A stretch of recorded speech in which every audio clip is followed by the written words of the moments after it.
ब्रह्मा और विष्णु और महेश, पतिव्रत का धर्म का पालन करने वाली मेरी माताओं की तप बल रचे प्रपंच विधाता और तप बल शेष धरई मई भारा, तप बल शंभु करे संघारा और तप बल विष्णु सकल जगत त्राता। ये तप बल ही संसार चलता है। आज तीनों देवताओं को भोजन कराया, बड़ा ही आनंद छा गया घर में। जिसके घर में पुत्र ना हो, संतान ना हो, तो स्वयं परमात्मा आ जाते हैं मनोरथ पूर्ण करने के लिए। इसलिए मेरी देवियों, पतिव्रत धर्म का पालन करो। इस भौतिक श्रीमद् भागवत उपाख्यान से हमें शिक्षा लेनी चाहिए। सभी देवियों को पतिव्रत धर्म का पालन करना चाहिए। और माता अनसुईया ने नारी के धर्म को बतलाया। नारी के धर्म कैसे होने चाहिए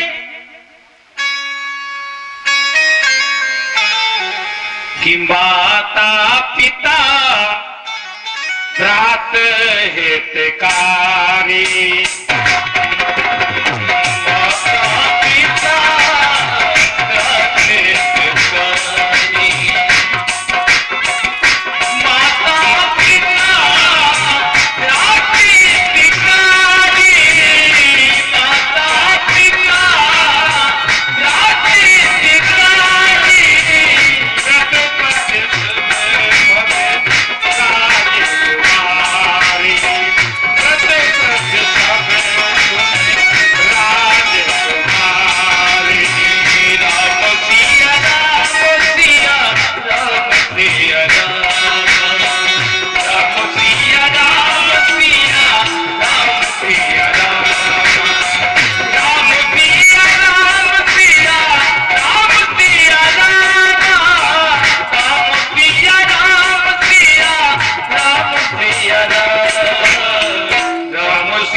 इधर तीनों देवियां चिंता करने लगी। पहुंच गई।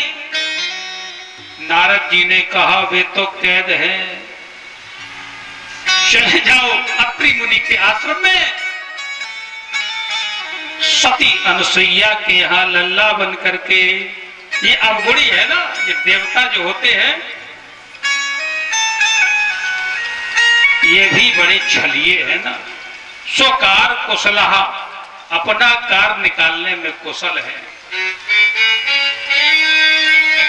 इसलिए चली गई तीनों माताएं। और जैसे देखा का सासू मां प्रणाम, और दंडवत होकर के प्रणाम किया। आज परमात्मा तीनों का दर्शन करते हुए मुस्कुराने लगी। देवियां बस कर लिए तुमने अवगुण अपने पूर्व, क्या जरूरत थी तुम्हें नग्न होकर के भोजन करने की। घर में 56 प्रकार से भोजन बनता था, तुम्हें घर का भोजन अच्छा नहीं लगा तो जात के ठाकुर सब जातन में जात हैं, और सब जातन में जाए के मांग मांग के खात हैं। भक्तों की मनोरथ पूर्ण करने के लिए मेरे गोविंद सबके घरों में जाते हैं। आज रात सावधान रहना, पता नहीं गोविंद किसके घर पहुंच जाए। उसी समय देवियों को शिक्षा दी, ले जाओ अपने पतियों को। और आजकल की देवियां कैसी हैं कि सौभागनी विभूषण ही,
विभूषणहीना। और विधना जो विधवा स्त्रियां हैं महाराज, वो भी ब्यूटी पार्लर कराए घूम रही। बताओ कैसे कल्याण होगा। सौभाग्नी विभूषणहीना और विधवन के श्रृंगार नवीना। महाराज हमने कई विधवाओं को देखा दिव्यापुर में ब्यूटी पार्लर में बैठी। क्या जरूरत है इनको, जिनकी पुत्र सामर्थ्यवान हो गए। नारी को कैसा होना चाहिए कि धीरज धारा में मित्र और नारी, धीरज धारा में मित्र और नारी, धीरज धारा में, धीरज धारा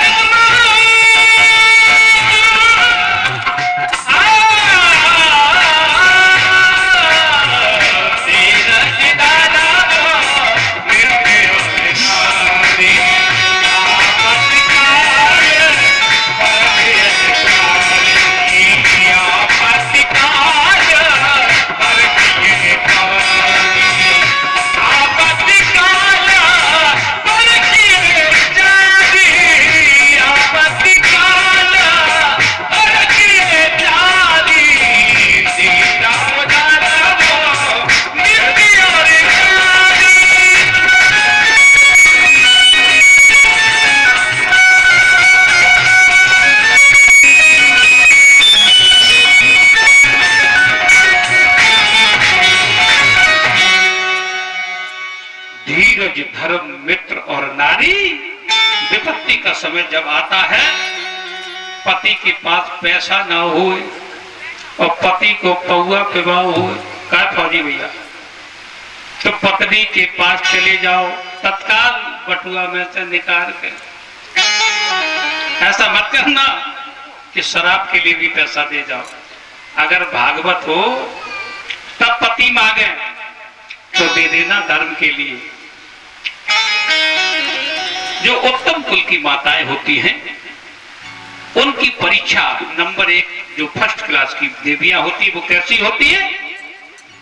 गोस्वामी तुलसीदास जी ने कहा कि एक ही धर्म एक व्रत नेमा, एक ही धर्म एक व्रत नेमा, एक ही धर्म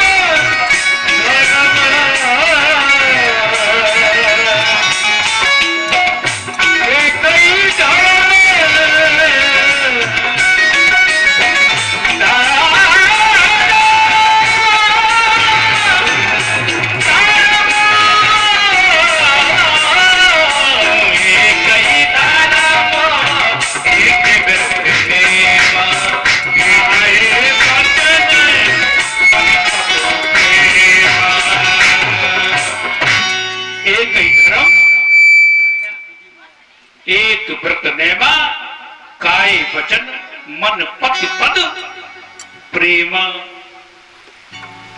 जो नंबर 1 की फर्स्ट क्लास की देवियां होती है, वो अपने पति के अलावा किसी की नहीं सुनती, उन्हीं की पूजा करती है। 20 रुपया हमारे बाबा जी, ब्याह हो जाए इनको है, जय हो प्रसाद लेके जाना। और जो दूसरे प्रकार की जो नारियां होती हैं कि उत्तम के बस आसमान माई,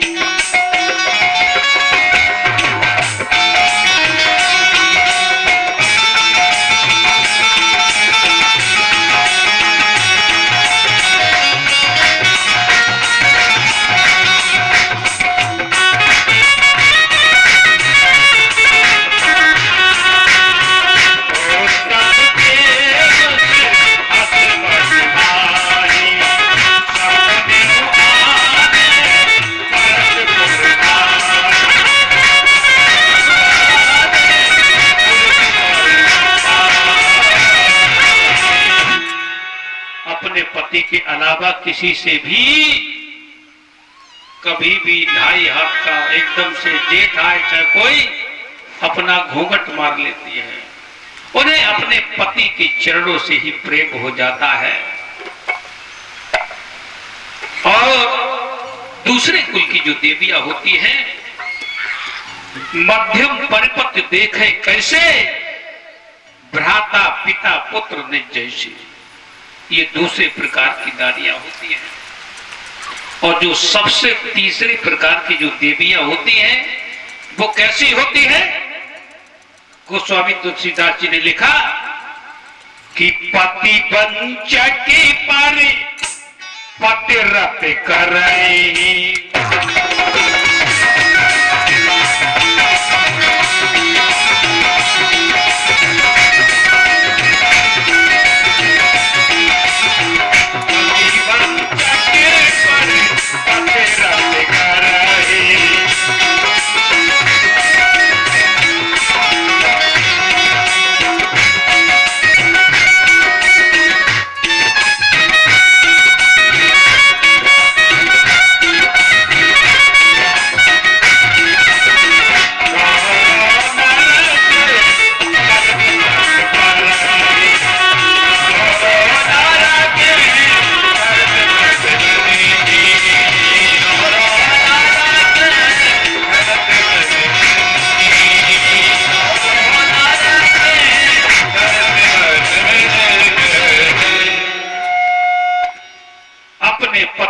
छोड़ करके दूसरे पति में आसक्ति रखती है, उनको रौरव नाम का नरक में जाना पड़ता है। अब देखा तो नीलो वालो ड्रम,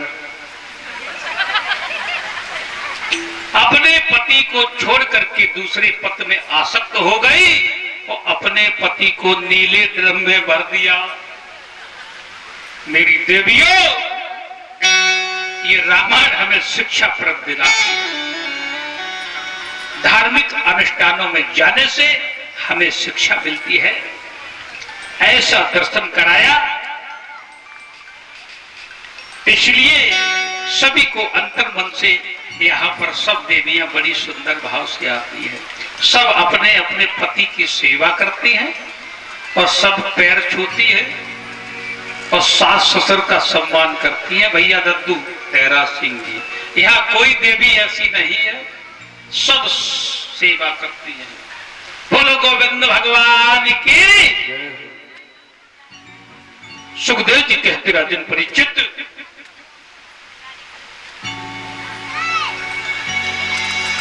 मझली बेटी का विवाह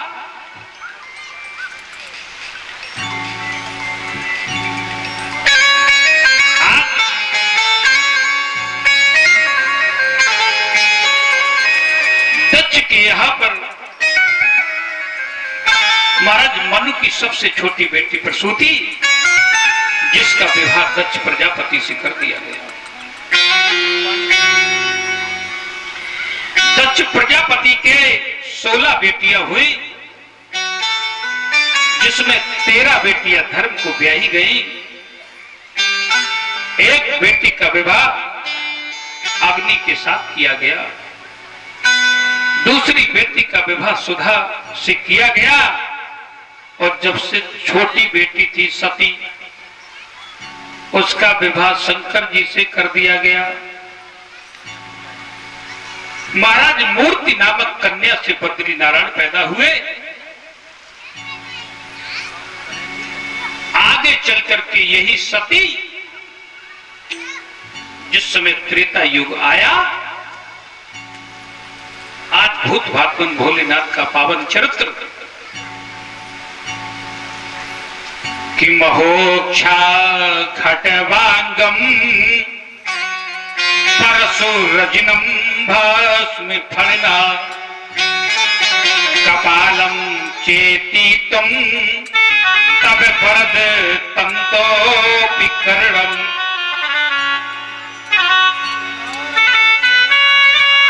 जब तक भूत भावन भोलेनाथ की कथा न सुन ली जाए, तब तक आगे राम कथा में आनंद नहीं आता है। आज सती भोलेनाथ को लेकर के कुंभज ऋषि के आश्रम में जाती हैं कि एक बार त्रेतायुग माही,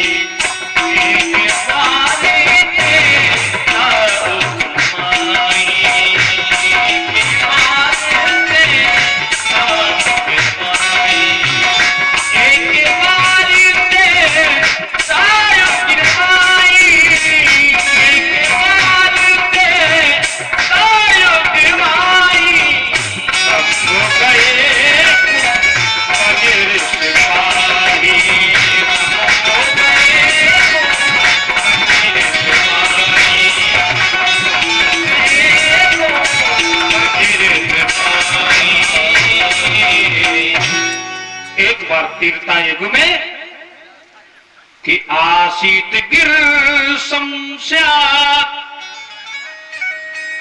कज्जलम सिंधु पात्रे लिखित याति गृहीत्वा साखला लेखनी पत्र सर्वो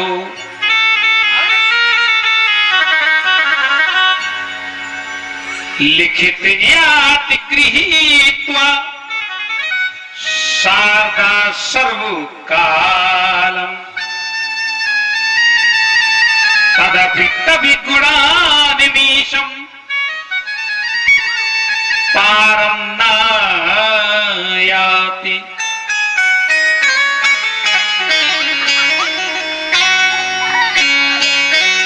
स्वयं शारदा लिखती है,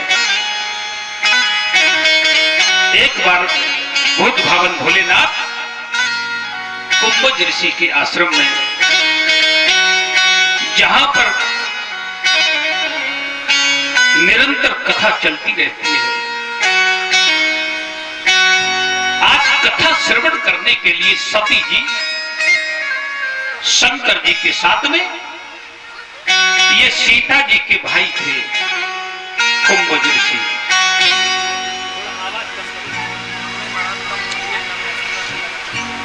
क्योंकि कुंभ के द्वारा सीता जी की उत्पत्ति हुई घड़े से, और घड़े से ही उत्पत्ति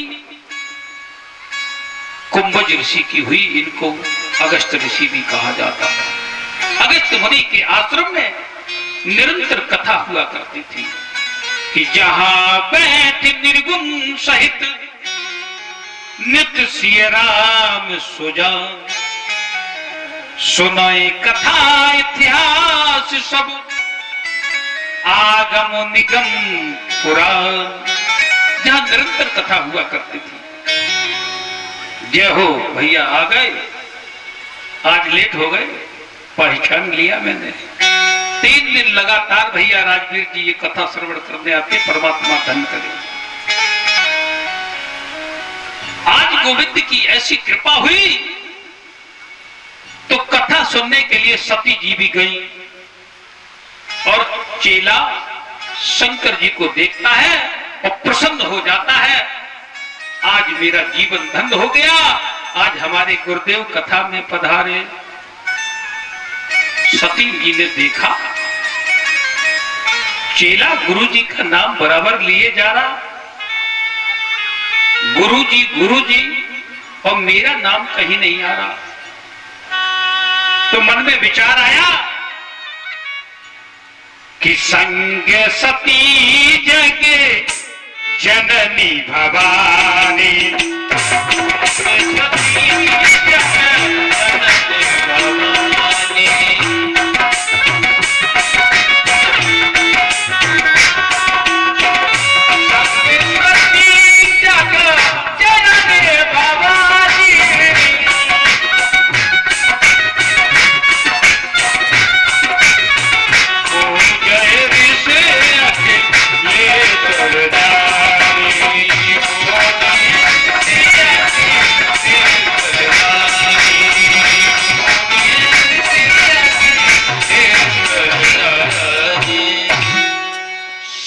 सती जग जननी भवानी, जगत की जननी साक्षात जगदम्बा पराम्बा आज शंकर जी के साथ कथा सुनने के लिए गए।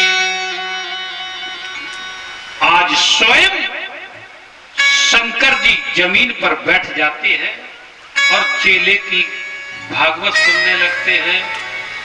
सती जी को अभिमान आया कि मेरी बनारसी साड़ी हमको कुर्सी क्यों नहीं मिली।